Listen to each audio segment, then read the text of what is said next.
آج میں نے ارادہ کیا کہ بیان شروع کرنے سے پہلے ایک خواب سناؤں آپ لوگوں کو۔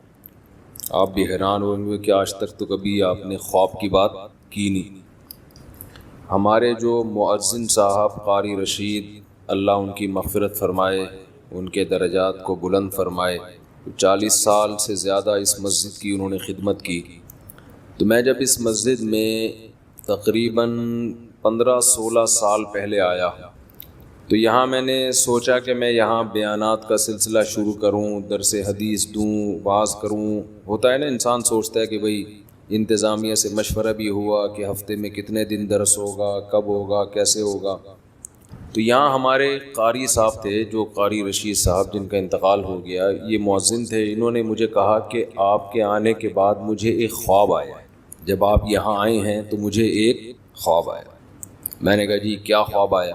اول تو مجھے کوئی کہہ دینا مجھے خواب آیا ہے تو میں کہتا ہوں ٹائم نہیں ہے ہمارے پاس، ٹھیک ہے، پتہ نہیں کیا سنا رہا ہوگا بیٹھ کے، لیکن بس میرا بھی موڈ اچھا ہوگا تو میں نے کہہ دیا ہاں جی بتائیں۔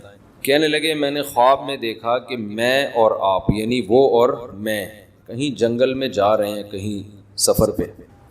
آگے دیکھا بڑے بڑے جنگلی جانور کھڑے ہیں، اژدہے اور ڈائناسور جیسے، نہیں خطرناک، شیر، چیتے۔ انہوں نے ہمارا راستہ روکا ہوا ہے، ہمیں آگے جانے نہیں دے رہے۔ کہہ رہے ہیں میں اور آپ کھڑے ہو گئے کہ اب کیا کریں، تو راستہ ہی بند ہے، اتنے بڑے بڑے اژدہے منہ پھاڑ کے کھڑے ہوئے۔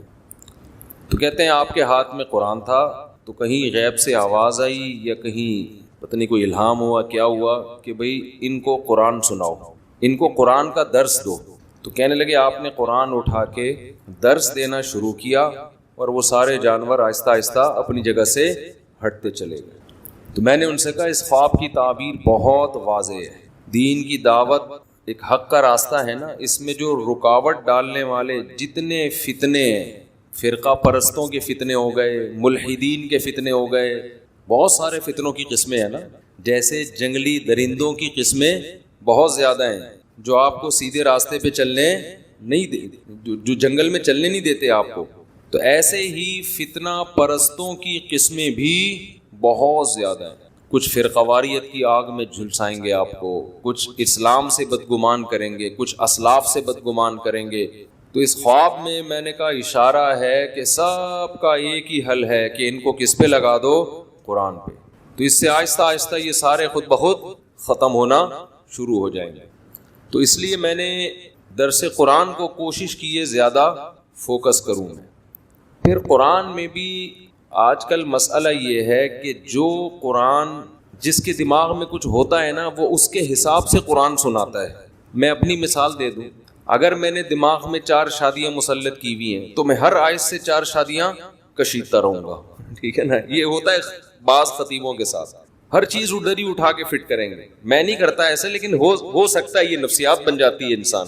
بعض لوگ جو جہاد کے قائل ہیں، ہونا چاہیے انسان کو، وہ ہر آیت سے جہاد، جس کا جہاد سے کوئی تعلق بھی نہیں ہے اس سے بھی کیا نکالا جا رہا ہے، وہ پورے قرآن میں الحم سے لے کے والناس تک ان کا قرآن گھومتا ہے جہاد کے گرد۔ یہ بھی غلو ہے بھائی، جتنا جو چیز ہے اس کو اتنا بیان کیا جائے، جو جس کو جتنا رکھا گیا ہے نا، کوئی اس کو پورا تبلیغ پر، کوئی پورا سیاست پر، کوئی خلافت پر۔ اب تو سیاسی جماعتیں ایک دوسرے پہ فتویٰ لگانے میں بھی قرآن کا سہارا۔ آپ کا آدمی جب وہ غلطی کرے اس پہ قرآن کی آیتیں فٹ نہیں کرتے، جیسے ہی مخالف پارٹی نے وہ غلطی کی قرآن پڑھ کے سنانا۔ فرقہ پرست بھی یہ کام کرتے ہیں۔ آپ کی مخالف رائے پہ کوئی عالم چلا گیا تو فوراً یہودیوں کے علماء والی جو آیتیں ہیں وہ اپنے مخالفین علماء پہ فٹ کرنا شروع کر دیں کہ یہود و نصارہ کے مولوی یہی کرتے تھے، آج یہ مولوی بھی۔ تو ہر آدمی کوشش کرتا ہے اپنی جو ایک، جس کو کہتے ہیں نا فرسٹریشن، جو ایک ٹھڑک ہوتی ہے، وہ ٹھڑک کس طریقے سے پوری کر رہا ہوتا ہے، لیبل کس کا لگ رہا ہوتا ہے، قرآن کا۔ تو میں نے یہ ارادہ کیا تھا۔ اچھا، ڈاکٹر اسرار احمد رحمہ اللہ تعالیٰ کی ایک اچھی بات یہ لگی کہ ان کے درس میں یہ عنصر کم نظر آیا۔ میں یہ نہیں دعویٰ کرتا کہ بالکل بھی نہیں تھا، ان کے بھی اپنے کچھ نظریات تھے جو وہ درس میں لاتے رہتے تھے، لیکن اتنی بات ہے کہ انہوں نے قرآن کے وہ مضامین جو قرآن نے بہت اہتمام سے بیان کیے، ان مضامین کو انہوں نے بہت زیادہ ہائی لائٹ کیا ہے۔ تو بہرحال میں نے اور بھی علماء ہیں، لیکن ہمارے علماء کا مسئلہ یہ ہے کہ وہ میڈیا پہ نہیں ہے، ان کے درس اپنی مسجدوں کے اندر محدود ہیں. حضرت مولانا سرفراز خان صفدر صاحب رحمہ اللہ تعالی گجرانوالہ کے بہت بڑے عالم نہیں علامے تھے. وہ اتنے بڑے عالم کہ آپ ان کی کتابیں پڑھو آدمی حیران ہو جاتا ہے کہ کیسا علم اللہ نے اور تحقیق کیسی دی تھی ان کو. جب میں نے ان کی کتابیں پڑھی نا تو میں نے کہا بھائی یہ ایک صفحہ لکھنے میں کم سے کم 1.5 سے 2 مہینہ لگا ہوگا, جو ریسرچ ان کی ایک پیج پر ہوتی ہے. جبکہ مکتبہ شاملہ بھی نہیں تھا, گوگل بھی نہیں تھی. ان کے بارے میں تھا کہ جب وہ تحقیق کرتے نا ان کو پتا چلتا کہ یہ حوالہ مجھے ملے گا ترکی کے فلاں کتب خانے میں فلاں کتاب میں ہے, یہ یہاں سے کسی کو بھیجا چل بھائی ترکی جا فلاں کتاب نکال تلاش کر اس کے فلاں صفحے میں دیکھ کے مجھے بتا کہ ہے یا نہیں ہے. سمجھتے ہو؟ تو ایسے ان کی تحقیقی کتابیں ہیں, لیکن ہماری عوام ان کو جانتی بھی نہیں. کیوں بھائی؟ وہ میڈیا کا استعمال ہی نہیں تھا, لوگوں کو پتہ ہی نہیں ہے. اور آج کل جتنے لوگ فائدہ اٹھا کے نا اپنی تحقیق لا رہے ہوتے ہیں, اصل میں ان لوگوں کی تحقیقات ہوتی ہیں, نسبت کس کی طرف کر دیتے ہیں؟ میری تحقیق. حالانکہ اپنی نہیں ہوتی کسی کی ہے, چوری کر کے اپنے کھاتے میں ڈال دی. محنتیں ان لوگوں نے کی ہیں جو دنیا کے سامنے ہے ہی نہیں. تو میں نے یہ ان کا میں درس کر رہا تھا, ان کا بھی بڑا زبردست درس ہوا کرتا تھا. میرا خیال ہے 30-35 بار انہوں نے پورے قرآن کا درس ختم کروایا. مجھے صحیح طرح یاد نہیں ہے 20 بار یا 30 بار, اس طرح پورے قرآن الحمد سے لے کے والناس تک انہوں نے درس قرآن دیا ہے. تو میں نے ارادہ کیا کہ ہم فوکس کس کو کریں گے؟ درس قرآن کو. اور اس درس میں جو اللہ نے جو چیز بار بار کہی ہے میں بھی وہ چیز بار بار بیان کروں گا. اس میں جو مضامین قرآن ہائی لائٹ کرتا ہے نا, جس انداز سے اس کو اسی طرح سے ڈیفائن تو انداز اس انسان اس کو اپنے اسٹائل میں کرتا ہے. مثالیں تو اپنی دے گے نا, لیکن اس سے ہٹنا نہیں ہے. تو میں آپ سے گزارش کر رہا ہوں کہ اسی سلسلے میں میرا جو چینل ہے نا مفتی طارق مسعود اسپیچز, اس پہ تفسیر کے لیکچرز ہیں. 8 لیکچر ہیں عربی گرامر کے. اتنی عربی اس میں سکھائی گئی ہے کہ آپ کو قرآن کی زبان میں سمجھ میں آنا شروع ہو جائے. پھر انہی لیکچرز کی کو سامنے رکھتے ہوئے باقی درس ریکارڈ کروائے ہیں. انہی لیکچرز میں جو آپ کو گرامر آئے گی اس کی پریکٹس کروائی گئی ہے. تو تفسیر لیکچر نمبر 1, تفسیر لیکچر نمبر 2, تفسیر لیکچر نمبر 3, ابھی پتہ نہیں کتنے لیکچر ہو چکے ہیں. میرا خیال ہے 200 کتنے ہو گئے, تو بہت ہو گئے ہیں. تو وہ تو مجھے بھی پتا ہے بہت ہو گئے ہیں. اچھا میرا خیال ہے 200 تک ہو چکے ہیں. تو آپ حضرات ایک کام کریں, وہ لیکچر بھی کیا ہیں اس میں بھی میں نے ٹو دا پوائنٹ قرآن بیان کیا ہے, دائیں بائیں بالکل بھی نہیں گیا. ٹو دا پوائنٹ, بس قرآن کیا کہہ رہا ہے. باقی دیکھیں قرآن تو ایک سمندر ہے نا, اس میں غوطے لگاؤ تو وہ تو مضامین نکلتے چلے جائیں گے. ایک آیت پہ 6 گھنٹے بھی تقریریں ہو سکتی ہیں.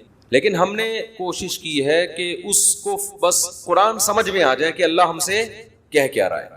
باقی اس میں علمی نکات کے تو ایک پورا سمندر ہے. تو وہ لیکچر آپ لوگ سنیں. ابھی رمضان ہو رہا ہے ختم, اور آپ نے ہو جانا ہے مارکیٹ سے شارٹ. سمجھتے ہو؟ تو قرآن سیکھو نا, کچھ آگے بڑھو نا. یہ درس جو میرے ہوتے ہیں اس میں تو قرآن بھی چل رہا ہے اور پھر موجودہ حالات کے لحاظ سے ہم دائیں بائیں بھی چلے جاتے ہیں. اس میں ٹو دا پوائنٹ قرآن ہے. ان لیکچرز کو آپ سنیں. میرا چینل مفتی طارق مسعود اسپیچز پہ وہ لیکچرز اپلوڈ ہو چکے ہیں. رمضان میں ابھی ناغہ چل رہا تھا کیونکہ میرے مصروفیت اتنی ہو گئی تھی, ارادہ تو میں نے کیا تھا لیکن نہیں ہو پایا. پھر یوٹیوب کی بھی کوئی پالیسی ہوتی ہے, آپ ایک وقت میں اتنا مال ڈال نہیں سکتے یوٹیوب پہ, ٹھیک ہے نا, وہ نوٹیفیکیشن نہیں بھیجتا. تو اس چینل کو سبسکرائب بھی کر لیں. اس کا فائدہ یہ ہوگا کہ آپ کو نوٹیفیکیشن مل جائے گا. سمجھتے ہو؟ اور بیل آئیکن پہ کلک کرنا نہ بھولیے. وہ ہم نے یوٹیوب سے جب بھی کسی چینل پہ جاؤ نا آتا ہے بیل آئیکن پہ کلک کرنا. ابے بھائی تو بول آگے. کوئی چیز ویڈیو ہم دیکھ رہے ہوتے ہیں نا, پہلے وہ اپنی قومی ترانے سنانا شروع کر دیتا ہے, تو آدمی غصہ آتا ہے. بات کر ہمارا ہیڈک ہے بیل آئیکن پہ کلک. یہ آٹو پہ آیا ہوا ہوں میں وہاں سن کے نا. تو بیل آئیکن پہ کلک کریں نہ کریں, سبسکرائب کر لیں. اس سے کسی دن غیرت جاگ جائے گی آپ کی. جب بار بار نوٹیفیکیشن آئے گا تفسیر کے لیکچر کا, بھائی لیکچر شروع ہونے والا ہے, تو شاید کسی دن آپ کی غیرت جاگ جائے کہ آج سن لو یار. اور وہ سنجیدہ لوگوں کے لیے. دیکھو اڑا اڑی والے دنیا میں بہت ہیں, جذباتی لوگ دنیا میں بہت ہیں. آپ کو ایسے لوگ ملیں گے ہو ہاں روئے دھوئے نماز میں ایسے تہجد میں لگے ہوئے ہیں, اگلے دن مارکیٹ سے شارٹ. نبی صلی اللہ علیہ وسلم کو وہ عمل محبوب تھا جو نبی نے نبی فرماتا، حضرت عائشہ فرماتی تھی تھوڑا ہو لیکن پابندی کے ساتھ. تو وہ ہفتے میں صرف 3 دن اپلوڈ ہوتا ہے، پیر، منگل اور بدھ کو. اس درس کی خاصیت یہ ہے کہ بالکل سہل انداز میں، عوامی اسٹائل میں ہے، وہ گاڑھا اور پیچیدہ نہیں ہے. میری عادت ہوتی ہے میں وہ کام نہ کروں جو دوسرے پہلے کر چکے ہیں، وہ کام کرو جو دوسرے نہیں کر رہے. ہمارے ہاں یہ بھی ہوتا ہے نا، ایک آدمی ایک کام کر رہا ہے، آپ نے ٹانگ اڑا کے، جب ایک محلے میں مسجد بنی ہوئی ہے اسی کے ساتھ آپ دوسری مسجد کیوں بنا رہے ہو بھائی؟ یہ غلط ہوتا ہے نا، وہاں بناؤ جہاں نہیں ہے مسجد.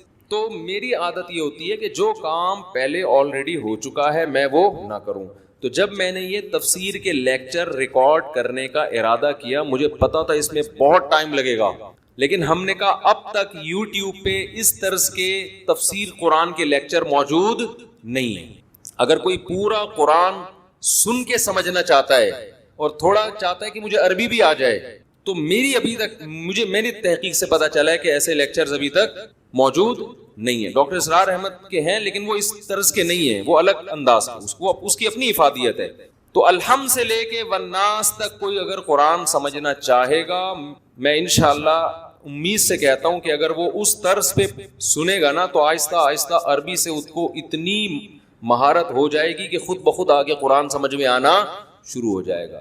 تو وہ لیکچر سنا کریں تمیز سے. 40 منٹ کا ہوتا ہے، روزانہ ایک ٹائم متعین کر لیں یار، ہینڈ فری لگا کے ہم نے بیٹھ جانا ہے، اور کوشش کریں قرآن سامنے رکھ کے پڑھیں. سمجھتے ہو؟ ایک پین بھی رکھ لیں، اس پہ چھوٹے چھوٹے نوٹس بھی لکھتے رہیں. اور قرآن 15 لائنوں والا ہو یا 17 لائنوں والی، جو قرآن ہو وہ پھر ہمیشہ وہی رہے. یہ بھی ایک اصول یاد رکھ لیں، زندگی بھر قرآن کی تلاوت کا معمول بنائیں ایک جیسا قرآن. اس کا بڑے فائدے ہیں. کیا ہیں یہ بات لمبی ہو جائے گی. یعنی آپ اپنے لیے گھر میں جس قرآن پہ تلاوت کریں نا، قرآن آتے ہیں زیادہ تر 15 لائنوں والے یا 16 لائنوں والے. 17 کا تو میں نے ویسے ہی کہہ دیا، 16 والے. اب ایسا نہ کوئی 17 والا تلاش کر رہا ہوں. تو میں نے چونکہ 15 لائنوں والوں سے حفظ کیا ہے، میں جہاں بھی دنیا میں جاتا ہوں 15 لائنوں والا قرآن تلاش کرتا ہوں. اس سے کیا ہوتا ہے، لاشعور میں آپ کے یہ بیٹھ جاتا ہے یہ والی آیت یہاں ہے. ٹھیک ہے نا، اس کا یہ مفہوم ہے. اگر آپ روزانہ مصحف بدلتے رہیں گے تو آپ کنفیوز رہیں گے، یاد کرنے میں بھی آسانی ہوتی ہے. تو ایک قرآن لے لیں 15 والا یا 16 والا. 15 والا لے لیں اس لیے کہ میں نے 15 سے یاد کی ہے. ٹھیک ہے نا، اور آج کل زیادہ وہی چل رہا ہے. اس میں تراویح کا حساب رکھنا بڑا آسان ہوتا ہے 15 لائنز والے قرآن میں. تو وہ آپ نے لے کے سامنے رکھ لیا. تھوڑا سا ہمت کر لو، کچھ انسان کے بچے بن جاؤ. اور آپ نے ایک پین رکھ لیا کان پہ، کتنا اچھا لگتا ہے نا. اور ایک قریب کی نظر کمزور ہے تو ایک ناک پہ تھوڑا سا چشمہ ٹکا لیا. اور بیگم سے کہا ذرا تصویر لے کے مجھے بتاؤ کیسا لگ رہا ہوں. اچھے لگیں گے آپ، پہلی دفعہ آپ لگیں گے کوئی پڑھا لکھا آدمی ہے. ٹھیک ہے، اور لے کے آپ بیٹھ گئے، بھائی کیا کہہ رہے ہیں مولانا صاحب. ٹھیک ہے نا، نوٹ کر لیا. اس کے ویورز کم ہیں. کم کیوں ہیں کہ سنجیدہ لوگ ہی سنتے ہیں نا 40 منٹ. یہاں تو چٹکلے بھی چل رہے ہیں، لطیفے بھی چل رہے ہیں، ہنسی مذاق بھی ہو رہا ہے، پھر عبرت کی باتیں بھی آ رہی ہیں. تو یہاں تو 1 گھنٹہ بھی لوگ نکال لیتے ہیں. وہ 40 منٹ تمیز سے بات لوگوں سے سن نہیں جاتی. تو وہ سن لیں، بہت فائدہ ہوگا. یہ سمجھ کے سن لیں کہ بھئی 40 منٹ کی ایک کلاس ہم روزانہ لے رہے ہیں، اور روز بھی نہیں، ہفتے میں 3 دن. تو اس کی کوشش کریں گے کہ نہیں کریں گے؟ ایک بات تو یہ ہو گئی. دوسری بات، مسائل کے لیے لوگ مسلسل فون کرتے رہتے ہیں. ہم نے پھر ایک یہ آپ لوگوں کے فائدے ہی کے لیے ایک سیٹ اپ بنایا تھا کہ آسک مفتی طارق مسعود، ایک الگ چینل بنایا صرف اور صرف مسائل کے لیے. سمجھتے ہو؟ مینج کیا نا ایک کام کو. مینج اس طرح سے کیا، بھائی کچھ مسائل بار بار پوچھے جاتے ہیں تو کیوں نہ ہم چینل پہ ڈال دیں نا، تاکہ کوئی دوبارہ ہمیں اس مسئلے کے لیے فون نہ کرے، وہ چینل پہ دیکھ لے. تو آسک مفتی طارق مسعود بھی میرا چینل ہے، اس پہ آپ جائیں گے. اگر آپ نے مسئلہ پوچھنا ہے تو پہلے تو آپ سرچ کر لیں لکھ کے کہ یہ مسئلہ پہلے سے بیان تو نہیں کیا ہوا. بیان کیا ہوا ہے تو پوچھنے کی بالکل بھی ضرورت، بولو نا، نہیں. بیان نہیں کیا ہوا یا کچھ کنفیوژن ہو رہی ہے تو اسی میں مسئلہ پوچھنے کا طریقہ بھی بیان کیا ہوا ہے اسی چینل پہ. آپ جائیں اور اس کے مطابق آپ مسئلہ جو نمبر دیا ہے اس پہ سینڈ کر دیں. آپ کا نمبر انشاءاللہ آ جائے گا، وہ میں ویڈیو ریکارڈ کروا کے بھیج دوں گا. اور اگر کوئی ایسے پرسنل نوعیت کا مسئلہ ہے جو آپ کے لیے چینل پہ پوچھنا ممکن ہی نہیں ہے، آپ کی ساس آپ کو تنگ کر رہی ہے، آپ نام لے کے نہیں بتا سکتے، پکڑے جائیں گے آپ، یہ چھپ کے دوسری شادی کرنے کا آپ کا ارادہ ہے، پکڑے جانے کا شدید خطرہ ہے، تو پکڑے جائیں. میں تھوڑی بچاؤں گا آپ کو ان چیزوں سے. کیا قرآن پڑھتے ہوئے ہونٹوں کو ہلا کر آواز سے پڑھنا ضروری ہے؟ نجم او کاڑا سے نہیں جی، آواز سے پڑھنا ضروری نہیں ہے، آہستہ آواز میں بھی پڑھ سکتے ہیں، لیکن ہونٹ کا ہلنا ضروری ہے۔ دل میں پڑھیں گے تو تلاوت کا ثواب نہیں ملے گا۔ ہم نے دیکھا بعض لوگ نماز میں ایسے کھڑے ہوتے ہیں بالکل یوں، ان سے پوچھو بھائی آپ ثنا پڑھی، آپ نے سورہ فاتحہ پڑھی، قل هو اللہ پڑھی، رکوع کی تسبیح پڑھی؟ کہنے ہاں پڑھی ہے۔ تو پڑھی ہے تو منہ کیوں نہیں ہل رہا تھا؟ تو ظاہر ہے وہ دل میں پڑھ رہے تھے، اس سے نماز نہیں ہوتی۔ تو جو پروننسیشن ہے یا جو تلفظ ہے وہ تو پورا پراپر طریقے سے ادا ہونا چاہیے نا، تو وہی ادا نہیں ہو رہا، دل میں پڑھ رہے ہیں، تو پھر تلاوت کا ثواب بھی نہیں ملتا اور پھر نماز بھی نہیں ہوتی۔ ہاں امام کے پیچھے کھڑے ہوں تو وہ تو حدیث میں آتا ہے امام کی تلاوت مقتدی کے لیے کافی ہے، لیکن اس میں بھی رکوع سجود کی تسبیحات یا تحیات تو پڑھیں گے نا، وہ منہ بند کر کے کیسے پڑھ رہا ہے بندہ، سمجھ سے بالاتر ہے۔ تو آہستہ آواز سے پڑھیں لیکن تلفظ پورا ادا ہو، آواز نکلنا ضروری نہیں ہے۔ کیا ایک دن میں قرآن ختم کر سکتے ہیں؟ دانیال میرپور خاص سے۔ دیکھیں صحیح احادیث میں اس کی ممانعت ہے، 3 دن میں قرآن ختم کرنے کی، 7 دن میں قرآن ختم کرنے کی، 1 دن میں قرآن ختم کرنے کی ممانعت ہے۔ تو اس سے آج ہمارے ہاں بعض لوگ، بعض اسکالرز جو ہیں، چونکہ وہ فقہ اور تو پڑھا ہوا نہیں ہوتا، انہوں نے پراپر وے میں علم حاصل نہیں کیا ہوتا، تو بس جب بھی ان کو کوئی بتایا جائے کہ فلاں بزرگ 3 دن میں قرآن ختم کر لیتے ہیں تو فوراً فتویٰ لگا دیتے ہیں کہ حدیث میں تو مخالفت ہے، ممانعت ہے، اور یہ 3 دن میں قرآن ختم کر رہے ہیں۔ تو خوب سمجھ لیں صحابہ، تابعین، تبع تابعین، محدثین میں بہت سارے حضرات، امام شافعی رحمہ اللہ، حضرت عثمان رضی اللہ عنہ، بہت سارے حضرات سے، امام ابو حنیفہ رحمۃ اللہ علیہ، ان سب سے ثابت ہے کہ بعض ایک رات میں قرآن ختم کر لیا کرتے تھے، اور رمضان میں تو بہت زیادہ یہ لوگ تلاوت کیا کرتے تھے۔ تو کسی بھی حدیث کا مفہوم جو ہے وہ محققین سے پوچھا جائے گا، تو محققین کہتے ہیں کہ اس حدیث کا مفہوم یہ ہے کہ عام طور پر 3 دن میں یا 1 دن میں قرآن جو ختم کرتا ہے وہ انتہائی اسپیڈ کے ساتھ کرتا ہے، قرآن کو سمجھتا نہیں ہے، قرآن کا حق ادا نہیں کرتا، اس لیے نبی صلی اللہ علیہ وسلم نے منع فرمایا۔ تو عام لوگوں کا یہی حکم ہے، لیکن بعض لوگوں کو اللہ نے غیر معمولی صلاحیت دی ہوتی ہے، جیسے حضرت عثمان رضی اللہ تعالیٰ عنہ کے بارے میں حضرت عمر نے ایک دفعہ آپ کی طرف اشارہ کر کے فرمایا کہ مجھے اس شخص سے محبت کیوں نہ ہو، یہ وتر کی 1 رکعت میں پورا قرآن ختم کر دیتے ہیں، یعنی 3 رکعت وتر میں سے جو 1 رکعت ہے نا اس میں پورا قرآن ختم کر دیتے ہیں یہ حجر اسود کے سامنے کھڑے ہو کر۔ تو ایسے بہت سارے واقعات ہیں اسلاف کے، تو حضرت عمر نے تو نہیں فرمایا کہ غلط کرتے ہیں، یا اور اس طرح کے خود امام بخاری سے ایسی ان کی عبادت کی کثرت منقول ہے۔ تو بعض لوگوں کو اللہ تعالیٰ نے غیر معمولی صلاحیت دی ہے، وہ 1 رات میں بھی سمجھ کے قرآن ختم کر لیتے ہیں، وہ 1 دن میں بھی قرآن کو سمجھ کے ختم کر لیتے ہیں، ان کے اندر غیر معمولی صلاحیت ہوتی ہے، تو ان لوگوں کے لیے یہ حدیث نہیں ہے۔ اور بعض لوگوں کے طور پر بطور کرامت کے اللہ تعالیٰ وقت کو لمبا کر دیتے ہیں، ایسے بھی بزرگوں کے بہت واقعات ہیں کہ کرامت کے طور پر اللہ نے ان کے 1 دن کو لمبا کر دیا۔ تو کرامت اللہ کی ایک قدرت ہے، اللہ تعالیٰ کسی کے حق میں بھی کچھ بھی کر سکتے ہیں، تو بہت سارے یہ واقعات مستند ذرائع سے ثابت ہیں، اس لیے عام لوگوں کے لیے تو یہی حکم ہے کہ اتنی اسپیڈ میں نہ پڑھیں، وہ کہ سمجھ ہی نہ آئے کیا کر رہے ہیں، اور پھر دماغ بھی انسان کا خراب ہونے لگتا ہے اس سے، تو عام لوگوں کے لیے یہی حکم ہے۔ لیکن اللہ نے کسی کو غیر معمولی صلاحیت دی ہو، قرآن سے غیر معمولی محبت ہو اس کو، تو پھر اس کے لیے جائز ہے یہ۔ اور بعض دفعہ حافظ قرآن کو قرآن دہرانے کے لیے، یاد کرنے کے لیے بہت زیادہ پڑھنا پڑتا ہے، تو رٹا لگانے کے لیے پڑھنا پڑتا ہے۔ اللہ تعالیٰ میرے والد صاحب کی مغفرت فرمائے، وہ بتایا کرتے تھے کہ جب وہ جہاز پہ ہوتے تھے، پاکستان نیوی میں تھے، وہ کہتے ہیں شپ پہ جب ہم ہوتے تھے سفر میں، تو میں بعض دفعہ فارغ ہوتا تھا تو روزانہ 1 قرآن میں ختم کرتا تھا، اور 30 دن تک انہوں نے 30 قرآن پھر ختم کیے اس طریقے سے۔ تو اگر کسی کے اندر صلاحیت ہے اور کسی کو اللہ نے قوت دی ہے، جذبہ دیا ہے، تو اس میں کوئی حرج نہیں ہے، لیکن عام حکم عام لوگوں کے لیے یہی ہے کہ وہ اتنی جلدی قرآن ختم نہ کریں، 3 دن سے کم از کم زیادہ اس کو کریں، تاکہ اس کو صحیح طرح سے پڑھا جا سکے، اس کو سمجھا جا سکے۔ قرآن کی تلاوت کیسے کریں؟ عدنان صاحب گجرات سے پوچھتے ہیں، قرآن مجید کی تلاوت تیز رفتار میں کی جائے یا دھیمی رفتار میں؟ اگر تیز رفتار میں کی جائے تو کم وقت میں زیادہ تلاوت ہو جاتی ہے، نیز آواز تیز ہو یا کم ہو۔ عدنان بھائی، خواتین اگر تلاوت کریں تو ان کو تو دھیمی آواز سے کرنی چاہیے، اونچی آواز سے نہیں کرنی چاہیے۔ مرد اگر تلاوت کرے تو اونچی آواز سے تلاوت کرنی چاہیے، اتنی اونچی نہ ہو کہ لوگ ڈسٹرب ہونا شروع ہو جائیں، گھر کے افراد پریشان ہوں، لیکن اس کی بڑی برکت ہوتی ہے۔ گھر میں جب اونچی آواز سے تلاوت ہوتی ہے تو حدیث سے یہ بات ثابت ہے کہ اس سے شیاطین کے اثرات گھر میں ختم ہوتے ہیں، فرشتے اس تلاوت کو سنتے ہیں اس سے برکتیں ہوتی ہیں.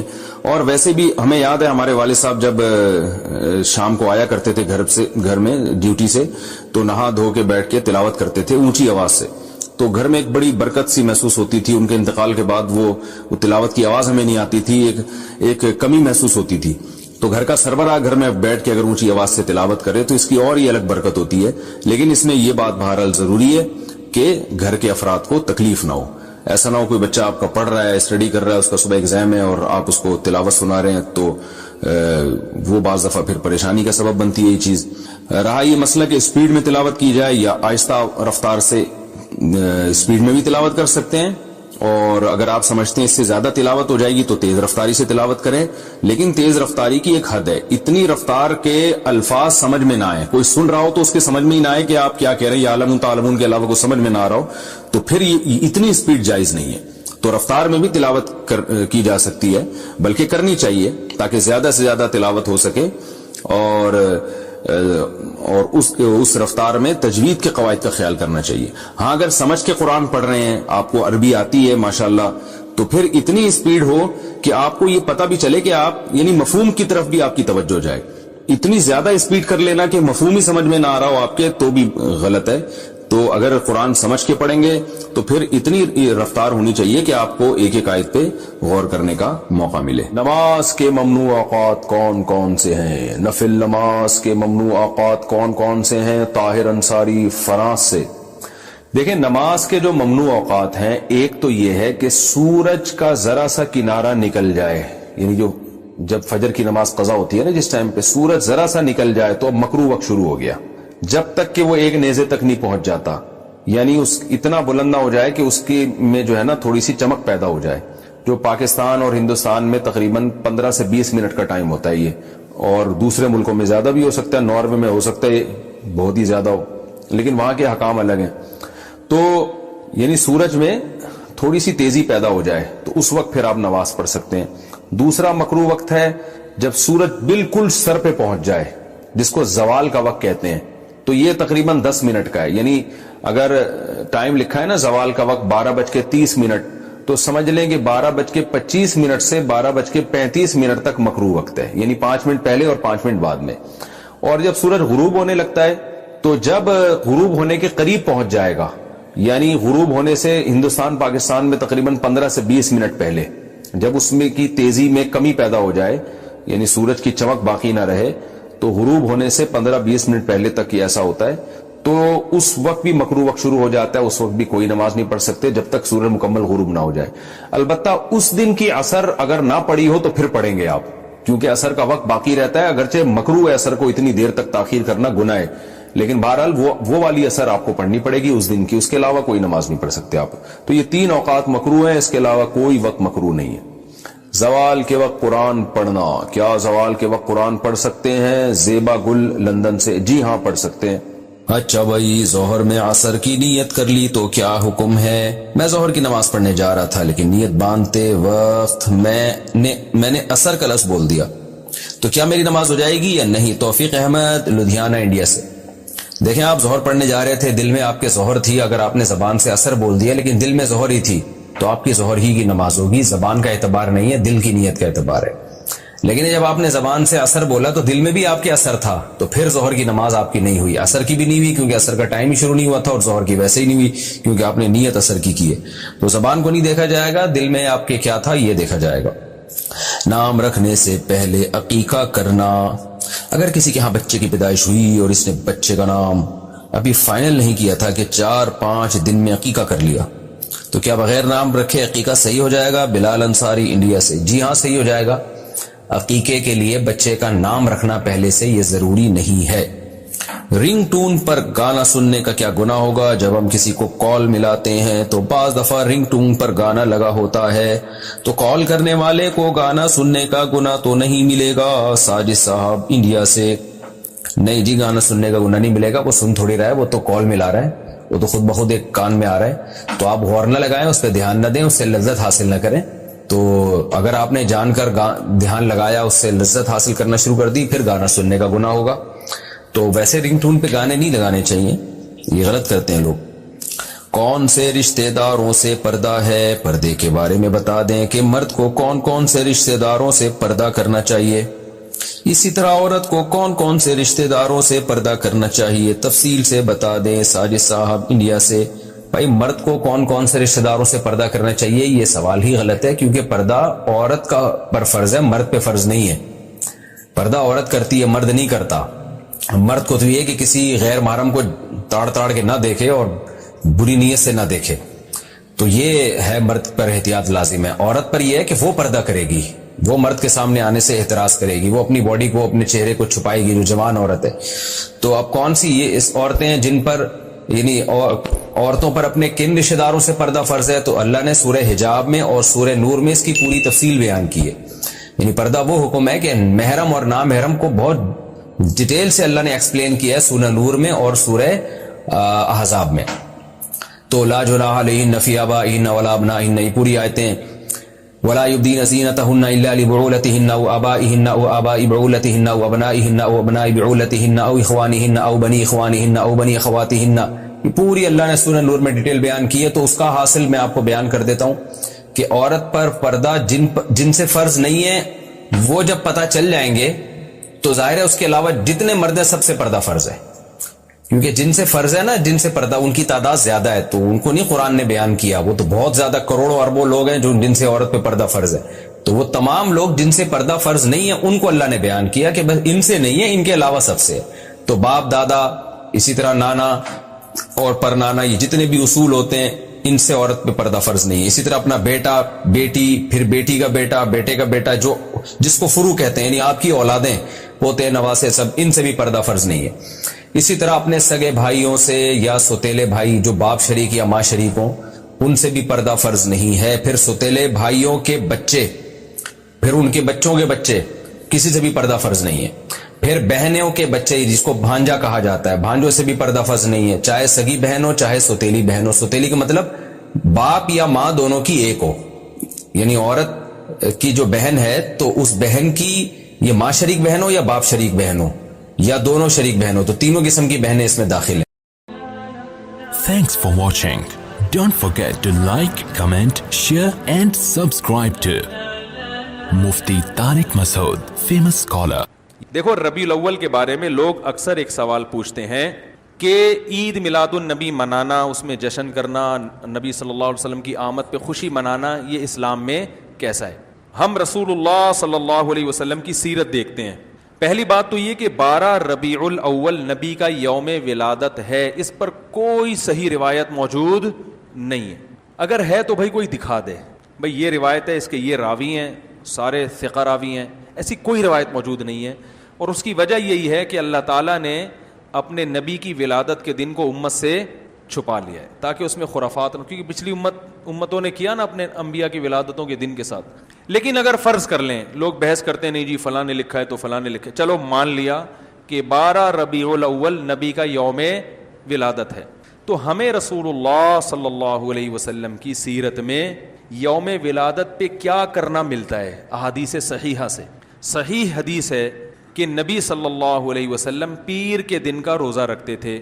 صحابہ نے پوچھا کیوں؟ آپ نے فرمایا یہ میرا یوم ولادت، پیر کو آپ پیدا ہوئے۔ اب دیکھو، پیر کو نبی نے روزہ رکھ کے یہ بتا دیا کہ اس میں عید کا تصور نہیں ہے، کیونکہ عید اور روزہ جمع بولنا پڑے گا آپ لوگوں کو، جمع نہیں ہو سکتی۔ اب اس کو سیلیبریٹ نہیں کیا جا سکتا۔ جس دن روزہ ہو جائے گا نا، اب وہ سیلیبریٹ کرنا اس کو ممکن ہے ہی نہیں، اس میں جشن کا تصور ہی ختم ہو گیا۔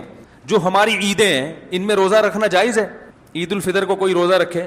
بولو بھائی، اگر جس دن روزہ رکھا وہ عید نہیں ہو سکتی، جو عید ہے وہ روزے کا دن؟ کیا خیال ہے؟ عید اور روزہ ایک دوسرے کے کیا ہیں؟ اپوزٹ، کیونکہ عید خوشی کا دن ہے اور اس کو سیلیبریٹ کرنا ہے۔ تو سیلیبریٹ جو کیا جاتا ہے کھا پی کے کیا جاتا ہے یا بھوکا رہ کے کیا جاتا ہے؟ دیکھو، آپ کے بچے کا امتحان میں پاس ہو گیا اچھے نمبروں سے، بہت خوش ہیں آپ نے تمام رشتہ داروں کو فون کیا، بھائی میرا بچہ 100 نمبروں سے پاس ہوا ہے، میں بہت خوش ہوں اور میں اب جشن مناؤں گا، ایک سیلیبریٹ کروں گا اس کو۔ بھائی کیسے کریں گے؟ بھائی آپ تمام لوگوں سے گزارش ہے کہ صبح کا ناشتہ بھی چھوڑ دیں اور کل دوپہر کا کھانا بھی چھوڑ دیں۔ ہاں بھائی، یہ کیا ہو گیا بھائی؟ یہ خوشی ہے یا کوئی غم ہے بھائی؟ روزہ کوئی غم کی علامت نہیں ہے لیکن خوشی بھی نہیں ہے، خوشی کا مطلب خوشی کو سیلیبریٹ کرنا نہیں ہے, منانا. خوش ہونا ایک الگ چیز ہے, خوشی منانا. بھائی خوش ہونے پر تو ہم بھی کوئی پابندی نہیں لگا رہے کہ آپ 12 ربیع الاول کو خوش ہو جائیں, مسئلہ ہے خوشی منانا. منانے کا صرف عید کو خوش ہونے پر کبھی بھی نہیں منائی جائے گی, صرف عید کے دن, یا کوئی خوش یعنی یہ کوئی کھانا کھلا کے. تو آپ کے بچہ 100 نمبروں سے پاس ہوا, آپ نے کہا کہ ہم خوشی منائیں گے. بھائی کیسے منائیں گے؟ آپ بھی کھانا چھوڑ دیں اور ہم بھی کھانا لے. بھائی وہ کہیں گے بھائی پہلے ہم اس طرح تو ہوگا کہ آج ہم زیادہ کھائیں گے, اس طرح تو منائی جاتی ہے. تو یہ بات سمجھ میں آ گئی. دوسری بات, دوسری دلیل, جمعے کا دن بھی چھوٹی عید ہے نا, اس کو بھی عید کہا گیا ہے روایتوں میں.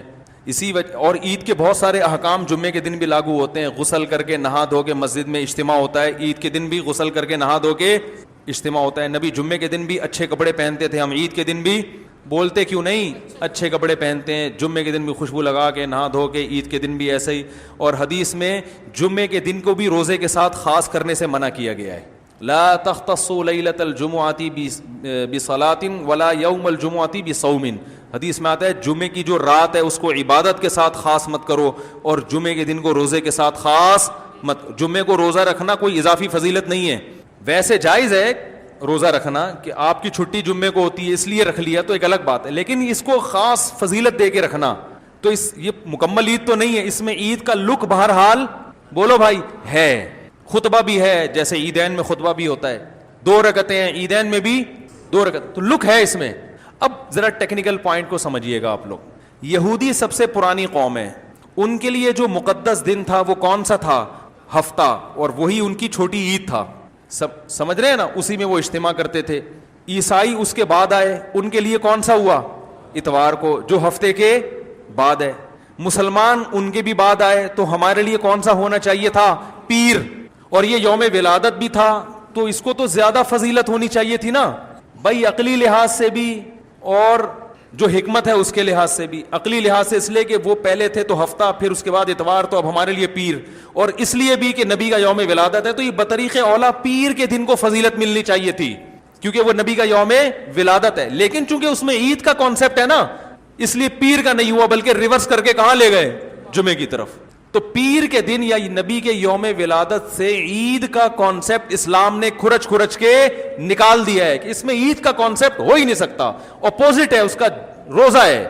بات آ رہی ہے سمجھ میں؟ تو اس لیے 12 ربیع الاول اگر نبی کا یوم ولادت ہے بھی تو بہت کچھ بھی اگر کرنا ہے تو روزہ رکھنا, ہم تو اس کے بھی قائل نہیں ہیں روزے رکھنے کے, کیونکہ نبی نے پیر کا رکھا ہے, 12 ربیع الاول کا نہیں رکھا. لیکن اگر آپ کو کھینچ تان کے کچھ نہ کچھ ثابت کرنا ہی ہے تو آپ اس دن کو روزے کا تو قرار دے سکتے ہیں.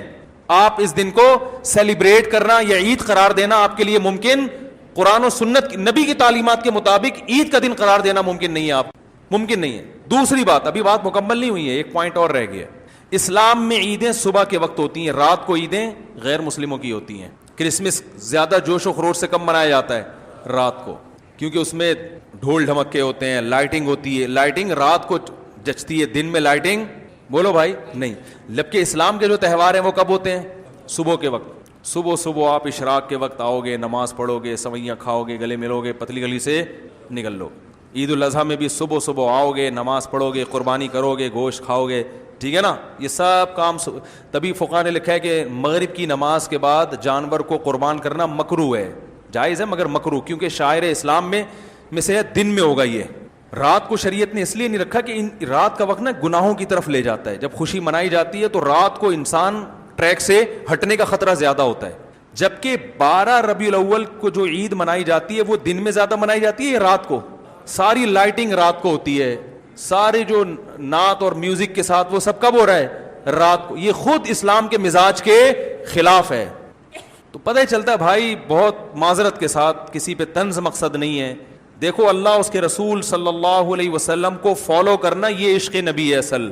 یاد رکھو, محبت میں جذبات پہ کنٹرول کرنا یہ زیادہ مشکل کام ہے, اور جذبات سے ہٹ کے جذبات سے مغلوب ہو جانا یہ آسان بہت ہے, لیکن یہ حقیقی محبت کی علامت نہیں ہے. جب محبت ہو نا کسی کو تو اپنے جذبات کو حدود کے اندر رکھے انسان محبت کا اظہار کرے, اپنے جذبات کو غالب کر لینا. نبی کا عشق ہر مسلمان کو ہے, ہر ایک کا دل چاہتا ہے یہ کرے, یوں کرے, نبی کی یاد میں, لیکن آپ اپنے اس جذبات پہ کنٹرول کریں. بولے بھائی رسول اللہ صلی اللہ علیہ وسلم کی جو اطاعت ہے وہ پہلے ہے, اپنے جذبات بعد میں. Thanks for watching. Don't forget to like, comment, share and subscribe to Mufti Tariq Masood Speeches channel.